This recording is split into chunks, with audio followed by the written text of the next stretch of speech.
I am Casimiro Hurtado, and today we're discussing unemployment in the United States. Over the last 10 years, the US labor market went through a steady expansion, a historic collapse, and the fastest recovery of any major economy. This presentation explains why, and asks whether artificial intelligence will help or hurt the workers who live through it. The question is simple. What caused unemployment to change in the United States between 2015 and 2025? And what will AI do to it next? I will use economic theory, real data, and academic research to reach a judgment. To understand US unemployment, you first need to understand what kind of economy the US is. It is a $28 trillion advanced economy, the world's largest.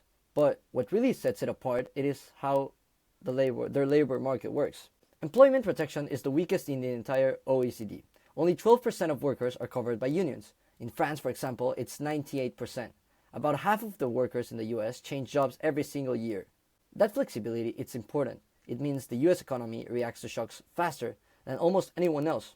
It falls harder, but it also bounces back faster.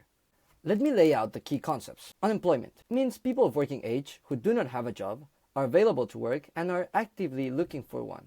If you have stopped looking, that doesn't count. And it matters. I will come back to it. Frictional unemployment is the simplest kind. You leave one job, you search for another. That gap in between is called friction. It exists because information is imperfect.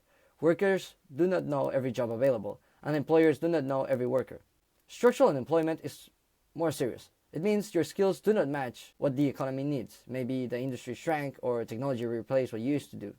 And AI in the labor market. It is computer-controlled systems or processes doing tasks that humans used to perform, such as pattern recognition, sorting data, decision-making. Two more. Cyclical unemployment happens when demand falls. If consumers stop spending, firms cannot sell what they make. What they do, they cut jobs, but wages do not drop fast enough to fix the imbalance. So people stay unemployed. Real wage unemployment. Here, wages are pushed above the market by unions, by minimum wage laws, or by firms choosing to just overpay. The result is the same. More people want to work than firms want to hire. This is the equilibrium diagram. It shows what unemployment looks like when the economy is healthy, where labor supply meets labor demand. You get an equilibrium wage. At that wage, everyone who wants a job has one. But the labor force is bigger than the number employed, because some people are in between jobs or others have the wrong skills. The gap is what economists call the natural rate of unemployment. It is not a failure. It is the economy base, the level of unemployment that exists even when everything is working as it should. Now, what happens when it breaks? During COVID, demand collapsed overnight. On this diagram, labor demand shifts left from LD1 to LD2.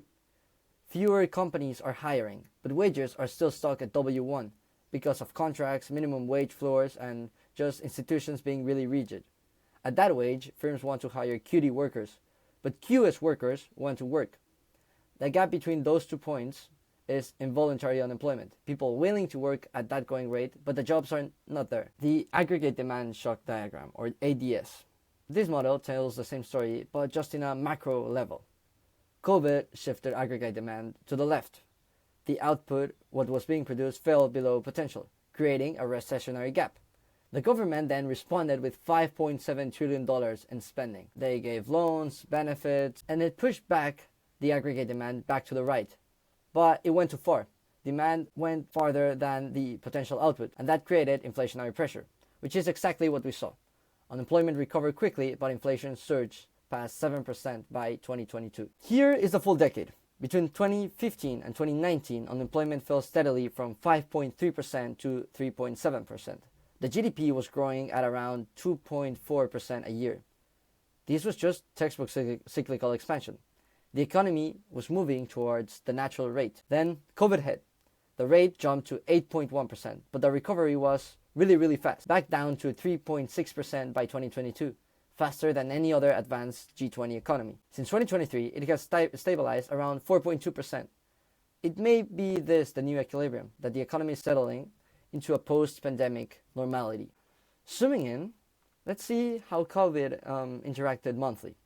In February 2020, unemployment was 3.5%, one of a historic low. By April, it was 14.8%. That was an 11.3 percentage point increase in just 2 months.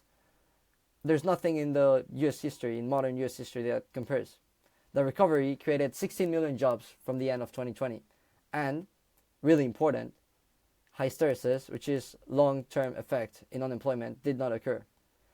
This is when temporary unemployment becomes permanent. Workers lose skills, lose confidence, and never come back. In the US, that did not happen. Now, who actually suffers? Workers without a degree face unemployment rates 2 to 3 times higher than graduates. This gap is not cyclical, it is structural.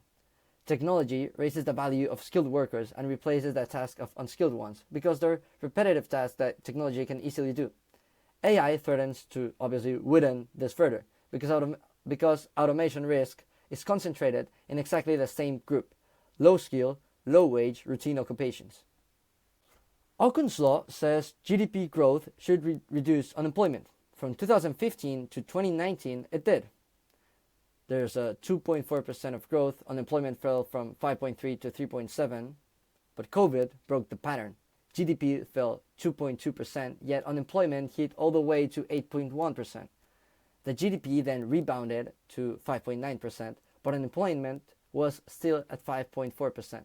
Production recovered a full year before jobs did. Okun's law is a correlation. It's not an exact mechanism, and it fails during this kind of shocks. Phillips curve makes a similar assumption. Low unemployment should cause rising inflation. In 2022, unemployment was 3.6%, and annual inflation hit 8%. So it looks right, but the cause was wrong. That inflation came from the broken supply chains that COVID made. Factories were not producing, and energy prices were up. Not from workers demanding higher wages in a tight market, but yeah. When supply shocks drive inflations, the Phillips curve just cannot really correlate it. In the curve, you can see the traditional trade-offs, which were between 2015 and 2019, then the COVID effect, and then once again from 2022 to 2025, we could see how it goes back to normality.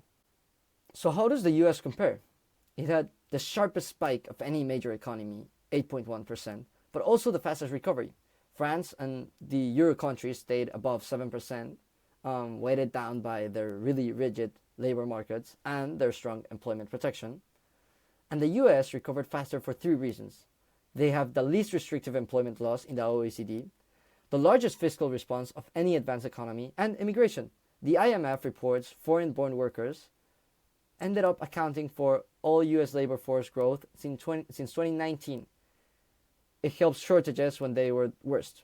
Flexibility helped, but without the 5.7 trillion in spending, flexibility alone would not have been enough. Now, I want to step back and question the methods and tools I have been using. The unemployment rate itself has a blind spot. It only accounts people actively looking for work. Between 2007 and 2023, participation fell from 66% to 62.6%. Millions of people dropped out and were never counted as unemployed. Think about what that means for the recovery narrative. We say that the US recovered to 3.6% by 2022, but if we include those missing workers, the full recovery is partly a measurable artifact. The statistic did recover, the labor market may not have. Okun's law broke during COVID. GDP and employment's relationship broke. The Phillips curve said low unemployment caused inflation, but 2022's inflation came from supply shocks, not wages. And the US recovery was not simply about flexibility, but all the government spending that the US enabled. This model helps us organize our economic thinking. They do not tell us the future. Now, the future. Frey and Osborne estimate 47% of US jobs are at high risk of automation, 19% medium, and 33% low. The industries mostly affected are transportation, administrative, and production workers. Semoglu and Restrepo put hard numbers onto it. 1 robot per 1,000 workers reduced employment by 0.2 percentage points, and wages by 0.42%.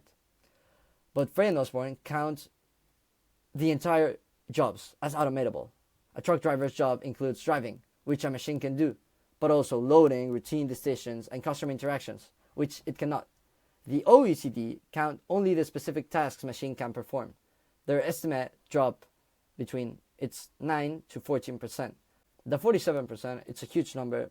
It's not really a prediction. The other side. When Automation cuts production costs, prices fall. Real income rises. Demand grows for new sectors and roles that did not exist before. For example, ATMs quadruple from 100,000 to 400,000, yet the teller jobs still grew because cheaper branches expanded and the roles shifted from cash handling to financial advising. Technology changes what people do, but the need for people will always be there. And when automation comes in, the job of a human becomes more valuable. That creative thinking, that decision making becomes a new asset. So, which side wins? The displacement evidence is real. 3.3 workers lost per robot or AI or process. Low skilled workers are the ones mostly affected, but the complementarity evidence is also real. The same robot raises productivity by 0.33%, and AI is now spreading into the high skilled territory, having paralegals, accountants, writers, so the burden is not falling on one group alone. Here is the deeper problem. There is a paradox at the center of the US model. The same flexibility that led the US recover fast from COVID makes it most exposed to AI, because firms can automate roles overnight, and the weakest safety net in the OECD means displaced workers have the least support during that transition. I mean, companies can fire like this and just put AI into here. Flexibility is an advantage for cyclical shocks, but it is a vulnerability for the structural ones, and AI is one of them. 4 takeaways. First, historical causes. The cyclical unemployment forces dominated. It was demand shocks and fiscal responses that moved the unemployment rate, not structural factors by themselves. Second, COVID and recovery. The US bounced back fastest, but because of 5.7 trillion in government spending combined with flexibility. Without that spending, the long-term scarring or hysteresis was at a real risk. Third, my verdict on AI. AI will transform employment, not destroy it. In the long term, jobs will recover, they always have. But the workers displaced, the low-skilled, the low-wage, in routine roles, will encounter that transition cost. And fourth, the critique.